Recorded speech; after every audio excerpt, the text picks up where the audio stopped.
Magandang araw mga kaibigan. Pag-usapan natin ngayon, bigyan ng reaction opinion itong post ang balita ngayon, 9 minutes ago. Ito. IBP or Integrated Bar of the Philippines. Ruling of Supreme Court must be respected and obeyed. Okay? The Integrated Bar of the Philippines released an official statement in relation to the Supreme Court's decision on the case of Duterte versus House of Representatives, where it declared the impeachment complaint against Vice President Sara Duterte invalid.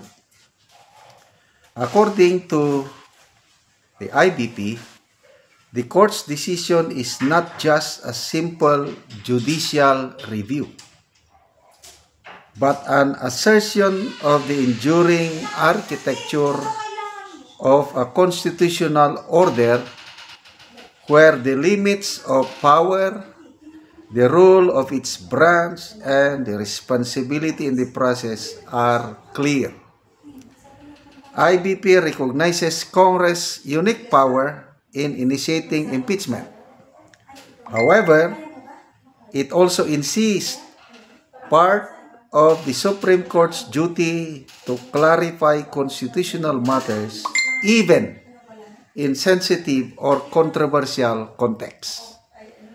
IBP warns blatant disobedience or appeal not to comply with court's ruling is a threat to the balance of power in government.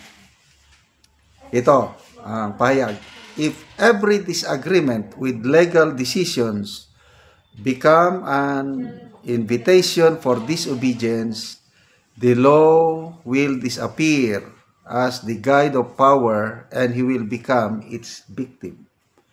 If every adverse legal outcome becomes an invitation to disobey, the rule ceases to be a constraint of power and becomes its casualty. IBP reminder too, not everyone has to agree with the decision, but it must be followed to maintain legal order and trust in our constitutional systems. Sabi na IBP, we are fighting for the sovereignty of the people. They are the true source of authority, and to them, everyone will be held accountable. Okay, salamat po sa Integrated Bar of the Philippines na nagsalita na. Ito po yung asosasyon ng lahat ng abogado sa Pilipinas. So, malaking grupo ito at salamat dahil official statement ito ng grupo. So, hindi naman kinakailangan lahat mag-agree. So, okay lang yung mga nagdi-disagree, okay lang yun. Ang masama, yung kaisipan na pwedeng suwayin, pwedeng hindi sundin ang desisyon. Yun na, magkakaroon ng constitutional crisis. Tapos, yung iba naman dyan, parang nananakot na i-impeach ang mga Supreme Court justices. Well, kapangyarihan yun ng mga nasa democratic process yun. Individual, abogado, sino man yan. Ayan, mga pahayag ni na Congressman De Lima, Congressman Sendanya, baka daw isang opsyon nila, i-impeach nila ang Supreme Court justices.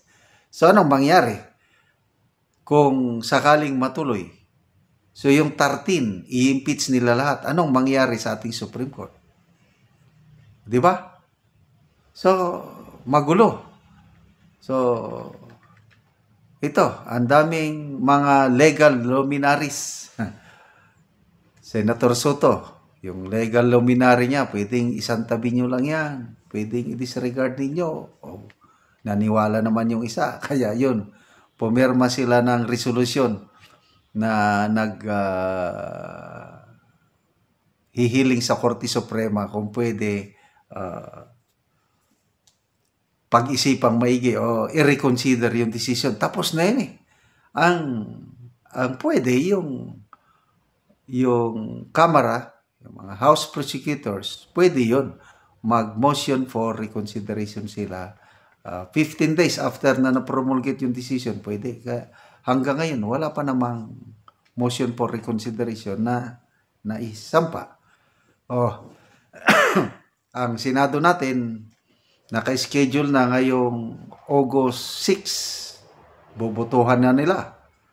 Nung nagsabi si Senator Jinggoy na 19 or 20 senators nakandang sundin, irespeto ang desisyon. Magandang balita yon. Kaya lang ito, si Senator Pangilinan, may panukala. Pwede ba? Huwag na nating butuhan muna ang Supreme Court ruling. Kung pwede, hintayin natin na magdesisyon ng Supreme Court sa motion for reconsideration. Ano ba yan? Dinidili na naman. So, magbasa tayo sa mga comments, ha? Comments. Dala yan.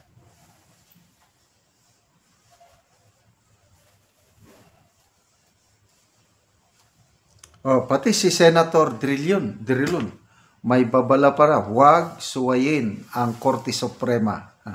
Binalaan ni dating Senate President Drilon ang Kongreso na posibleng mauwi sa constitutional crisis kung ipilit ang impeachment trial ni VP Sara. Ay sabi ni ex-Senate President, walang kaso. Kasi nga, void and unconstitutional yung isinampa. Kaya walang kaso. Kaya dapat walang trial. Mahirap bang intindihin yun? Ay nako. Okay, si Okol Gina, sabi niya, ang swerte naman ng IBP at Supreme Court kasi di pakialamere yung head of state titulad. Richard Diniega, Supreme Court kagalang-galang na hukuman sa mga taong totoong sumusunod sa batas. Pero kung rebelde ka, alam mo na. Joshua Chavez, mga NPA lang naman ayaw sumunod sa Supreme Court. Wala kasi silang batas doon sa bundok. Ernesto Membreve, huwag nyo nang hintayin na humawak kami ng sandata para ipagtanggol namin ang bansang ito at ang saligang batas sa amin. Okay. Tama yan. Huwag makinig doon kay Canyosa na dating IBP President kasi may iba yung utak. Yung dating IBP President, sabi niya na pwedeng i-disregard daw. Okay, salamat sa inyong pagsubaybay mga kaibigan sa ating channel.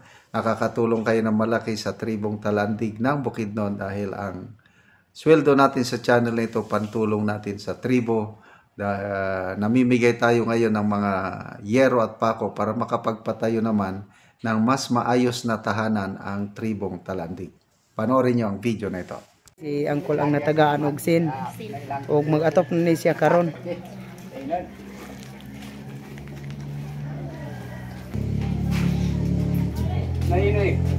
Og karon mo na ni ang kadako sa buslot sa balay ni Angkol sa natagaan na mo og yero. Ay dako akong pagpasalamat kay natagaan ko busin. So Katip na ko gyud.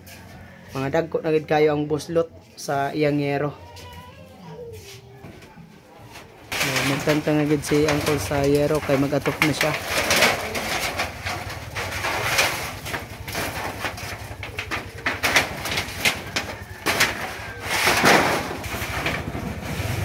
Karon mag-atop na gid si Angkol.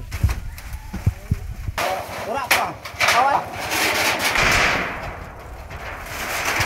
Okay, idol.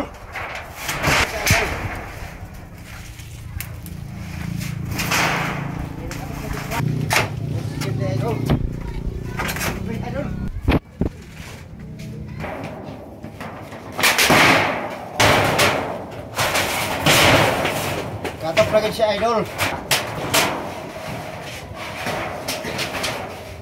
Tawa na ko nag-contact kag awit na sin.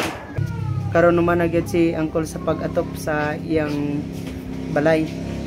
So maayo na gid nga tan-awon. Kayo sa Ginoo nga nakuha na ko sa video nga salamat sa Ginoo kay naiwan na gyud ning akong balay di na ko gyud kulanan. Oh, salamat kayo, Col. Salamat kayo. Oo, thank you.